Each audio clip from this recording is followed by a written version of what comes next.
So this is Sunday morning. There's been a curry, there's been a few beers, Beachhead. I think it's been a couple of whiskies actually in the Smoking Aces whiskey bar to round out the evening, which is always a nice way to do things. And here we are fighting an Indian army in game 4 of Beachhead. So I've now got 2 defeats and 1 victory. I'm kind of bouncing around in the lower third of the table, a bit becalmed. There's an Indian army to face me. It's going to be a big army with a lot of shooting. The troops will be slightly bigger than these 15mm guys, but I don't actually have a picture of any 28mm Indians, I'm afraid, to act as a filler here. And let's see how this sets up. So what is this? This is it may well be that this is a battle that's taken place in, no, probably not in mountains, probably in fields. That looks like a plantation. There's a hill there. Textbook sort of Indian deployment. Not too many elephants in this army, but it's mixed shooters, elephant, mixed shooters. Then you've got the 2 elite swordsmen, the guards there, more mixed shooters and elephants. Here this Indian army's got some impact cavalry. It's kind of getting towards that kind of Rajput, Rathore type era a bit. So it's not a textbook one, particularly with not quite so many elephants as you might have expected. And what I've done, unsurprisingly, lining up all of the pikemen in the centre, ready to take on this, trying to screen themselves. These light infantry will have to drift across here.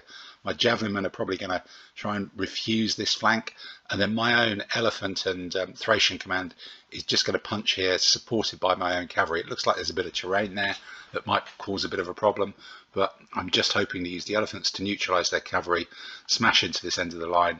And as is always the case when you're playing against an Indian army, it's a slow, lumbering, wide army. So if you can kind of avoid 1/3 of it, and I think this is the 1/3 to avoid, it's going to struggle to get into the combat and swing round before you're right in amongst the other bits. So you're always trying to put all of your army against half to 2/3 of the Indian army and just skirmish 1/3 of it out the game, because it moves quite slowly to get around. So let's have a look at this. You've got an elite elephant, unreliable, medium cavalry, 2 lightfoot bow, and then the medium 200 choppers as well. There's actually 1, 2, 3, 4, 5 units in that. That's in the middle. Elite elephant general, 3 mixed shooters and heavy cavalry impact, and then another one, elite elephant, 3 mixed shooters, heavy cavalry impact, and 2 crappy, well, not so crappy actually, medium cavalry bow. That's starting to be a kind of decentish 2 light horse bow, 2 medium cavalry bow, and impact heavy cavalry. That's starting to be a decent enough force to occupy some open ground, making this a slightly more unusual dynamic Indian army mix-up. So here's my army drifting forward, drifting slightly to the left, going into this terrain piece, and looking to try and just push away these light foot on this open flank of the Indian army, get the elephants into their cavalry.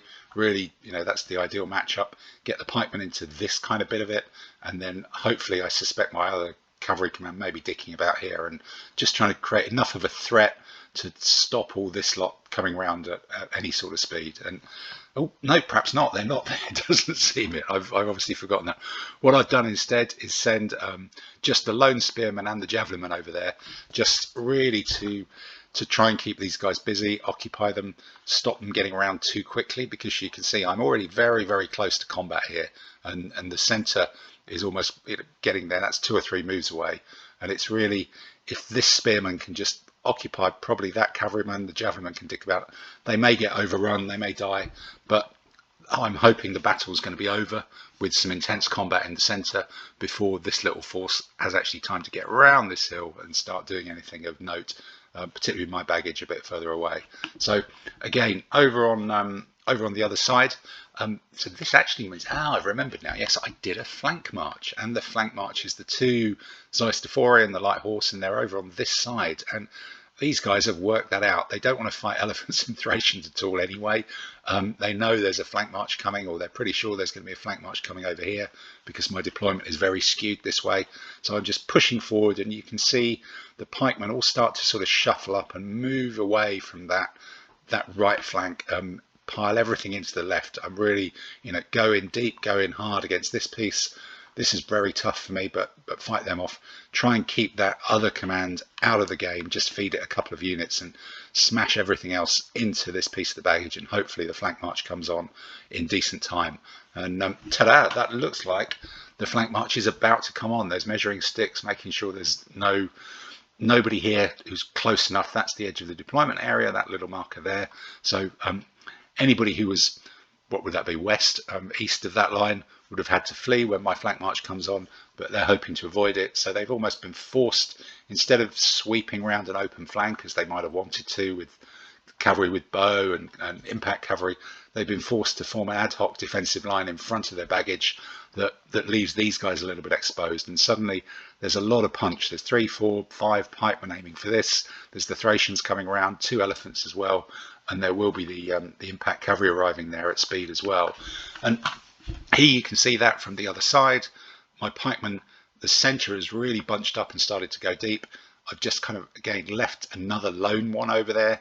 He's going to become a pincushion for him, but it's just trying to say, you know, if I can keep it, one of the 3 elephants, 3 of the shooters, some of the cavalry, 1, 2, 3, 4, 5, 6, 7, 8 units, almost a third of the army out of the game, and not even be taking it on the chin from these guys. I'm just really concentrating on that lot and the baggage to try and rack up the points and just lose slowly over here, win quickly on the left hand side. So ta-da, here they come.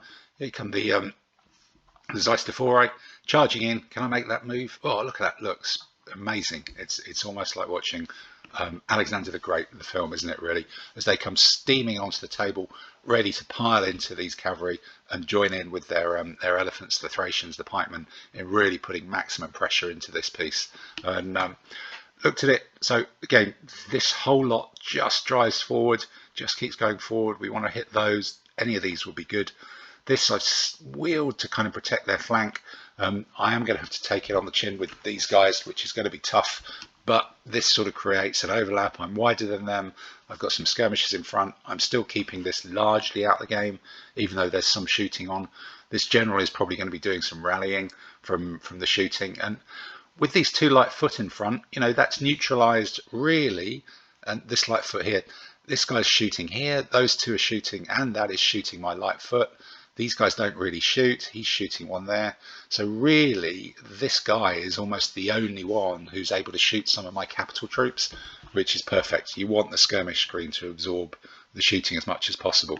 And over here, you can see my my rather worried baggage. That's an ambush marker. Thank you, Jason. And you can see I'm just trying to sort of catch, stop as much as I can some of these light horse before they make a dash for my baggage, just by running around. But again, the Indians have very, very poor command and control. So you've got a general here who's trying to push this lot forward. He's trying to keep his light foot in control, and he's now got 3 different units there. So there's 4 things, 5 things he's trying to move. Some of them take 2 pips. It's just tough to choose what you do, and you're just attacking the pips on that command by just causing them trouble, really, and chasing after them, chasing them away sometimes. So here we go. We've kind of got in and amongst them. You can see the Zeistafori are in there. They're taking on the medium cavalry, the impact cavalry. They're better than them. The elephant is pushing in. Some of the Indians have had to run away, trying to escape it, but it's still exposing these medium cavalry bowmen. The pikeman has got into the mixed troops. Not ideal, but again, it stops them shooting. And these guys are now ready to try and fight off this dangerous, you know, 2-handed cutting weapon elite elephant sort of block. You can see it's slightly rocked back by the fact the elephant's trunk's too big for the base. But because I've kind of got this formation, he is protecting his flank, covering it with a zone of control. There isn't room in this space for anyone else to get in, so that allows my light foot to come in as an overlap as well. So I'm just kind of really consolidating everything in this kind of line, wheeling into this army to try and take as many of them out of the combat zone as possible, and just, you know, 1, 2, 3, 4 probably get him, 5, that's another 4, that's 14, 15 points potentially there just in this chunk if I can get through the baggage, which is going a long way to damaging that army. So that's really very much the game plan. And yeah, taking on the elephants and the 2-handed cutting weapon men, not good. This elephant general gone straight through that slightly rocked back pikeman, bosh, gone all the way through them. He's got a hit, which is an interesting one. Probably shouldn't have done, actually, as I've just discovered that I'm not sure elephants do cause hits on light infantry, but Guerre, my own mistake. And this guy's just holding up his hand and saying, "Halt, please, stop." But but I don't think that chap up there is particularly interested in that. He's just looking at stabbing him with a stick, I suspect. But over here, looking a bit better, more and more of the Indians have transferred themselves to the off the board bit. The baggage looks a little bit exposed now, to say the least. There's only one medium cavalryman there, and in future, I can slide into that. I can get the baggage, get the Thracians into the end of this. There's just too much here to protect these, and these guys slamming into the end of here is going to roll that up super quickly. As this flank, the right flank of the Indian army, collapses under the hammer blows of my most dangerous command. Even though there appears to be an elephant missing, there were two, weren't they? Perhaps this demon light infantryman. Yes, actually, I think I'm remembering again now from almost a month and a half ago. I think there was this light infantryman who actually almost outperformed nearly the rest of the Indian army. He just refused to die. He's taken out one of my elephants. So I'm going to have to deal with him some way. And yeah, the elephant's going through. My shouldn't really be injured light foot, or perhaps he was injured by shooting earlier, has come to try and take him on, and he's done some damage as well. He's got something back. The guy's a little bit shocked. He thought he'd won, done all the business, and no, he hasn't. And because my elite pikemen here appear to have killed off the clubmen to their front, they've then turned into the flank of this elephant. So suddenly you've got an elephant general, because he has to pursue when he wins. He's gone into a gap after winning. He's been hit in the front here. He's been hit in the flank by pikemen. That's pretty toxic for them all around. So look, yeah, there's a bit of fear in those eyes there, definitely, for sure. And here you can see I don't have any javelin anymore. They've gone. The light cavalry are coming through the field. The heavy cavalry have all coming through the field. They're making a run for the baggage, but hopefully my army is getting close to pushing the enemy over the edge. Very close to pushing the enemy over the edge, and hasn't taken as many casualties to even means it might be able to absorb the loss of the baggage, even if it did get stolen. And yeah, we're looking back here. You've got Zeistafore or light horse into the baggage. You've got more Zeistafore supported by elephants into the medium cavalry. The Thracians have gone in. They've spun along and taken out the people who are facing this pikeman. The elephants, the rest of it have gone, but there's some serious losses mounting up here, and they're all getting kind of squashed together, pushed off table into all sorts of problems. And as long as these guys can kind of hold on, there should be enough damage being done here to tip the Indians into defeat pretty quickly, because now they've got very little left here to patch up these very big holes, and even these guys are starting to look very vulnerable. And looking at that, looks like, yeah, super light infantryman has done it again, potentially. The elephant has already gone there from that space. I think he was fighting that light infantry that we saw earlier, trying to win the battle on his own, certainly looking for a promotion for sure. He is going to end up being chased off the table pretty damn soon, I think, as they're just hanging on.